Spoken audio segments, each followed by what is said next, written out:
የኮንፈረንስ ቱሪዝም መዲናዋ አዲስ አበባ የአህጉሪቱን የጤና መጻኢ ዕድል የሚቀርጸውን 76ኛውን የዓለም ጤና ድርጅት የአፍሪካ ቀጠናዊ ስብሰባ በደመቀ ሁኔታ እያስተናገደች ትገኛለች።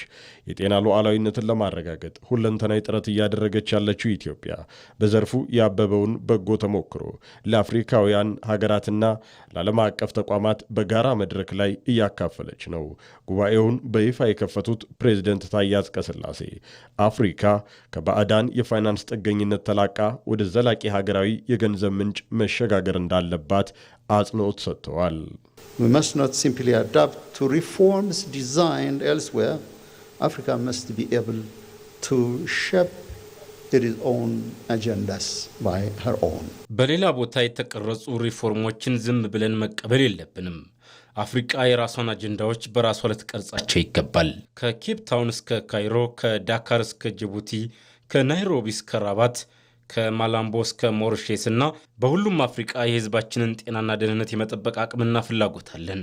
ለዚህ ደግሞ ልንከተላቸው ከሚገቡ አጀንዳዎች መካከል የመጀመሪያው በፋይናንስ ራስን መቻልን ማረጋገጥ ነው። አፍሪካ ከውጭ ጥገኝነት ወደ ተገመተ ሀገራዊ የፋይናንስ ሞዴሎች በመሸጋገር በሀገር ውስጥ በጤና ላይ የሚደረገውን ህዝባዊ ኢንቨስትመንት ደረጃ በደረጃ ማሳደግ አለባት። የሀገር ውስጥ ምርትን የማፋጠን አስቸኳይ አስፈላጊነት ደግሞ ሌላኛው ነው። የጤና ደህንነት የራሳችንን መድኃኒቶች፣ ክትባቶችና የህክምና መመርመሪያዎችን እንድናመርት ይጠይቀናል። የአፍሪቃ ነጻ የንግድ ቀጠናን የህግ ማቀፎችን ማስማማትና ለአፍሪቃ የጤና ምርቶች ጠንካራ የአፍሪቃ ገበያ መገንባት እንችላለን።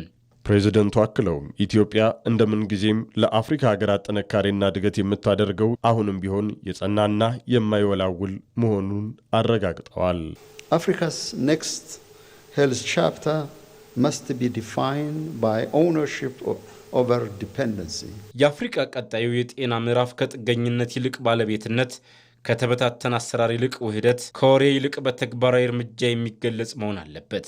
ኢትዮጵያ በሀገራዊ ኢንቨስትመንት በክልላዊ ትብብርና ለአህጉራዊ ተቋሞቻችን ባላት ያልተቋረጠ ድጋፍ የበኩሏን ሚና ለመጫወት ሙሉ በሙሉ ተዘጋጅታለች።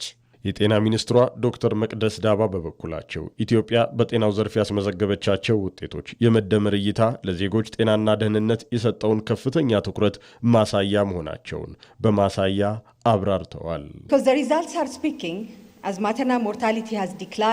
ውጤቱ በግልጽ እየተናገረ ነው።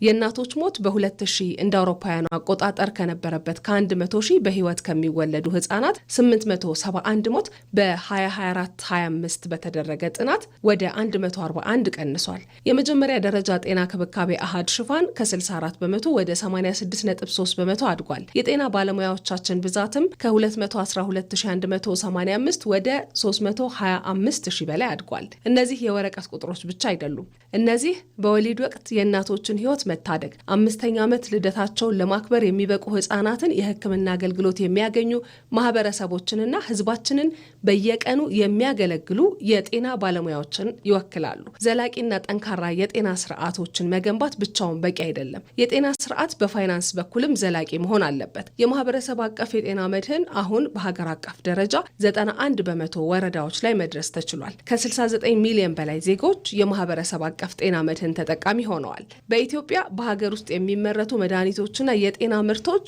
የሀገር ውስጥ ገበያ ድርሻ ከ8 በመቶ ወደ 44 በመቶ አድጓል። የኢትዮጵያ ምግብና መድኃኒት ባለስልጣን የዓለም የጤና ድርጅት ደረጃ 3 በመድኃኒት ቁጥጥር ዘርፍ አግኝቷል። ለእኛ ምርትን በሀገር ውስጥ ማሳደግ የኢንዱስትሪ ፖሊሲ ብቻ አይደለም፣ የጤና ደህንነት ስትራቴጂ ነው። የኢትዮጵያ የጤና ዘርፍ ስኬት የአህጉራዊ ትብብርን ትርጉም የሚያጎላና ቁርጠኛ አመራር ውጤታማነትን የሚያስመሰክር መሆኑን የዓለም ጤና ድርጅት የአፍሪካ ዳይሬክተር ፕሮፌሰር መሐመድ ጃናቢ መስክረዋል።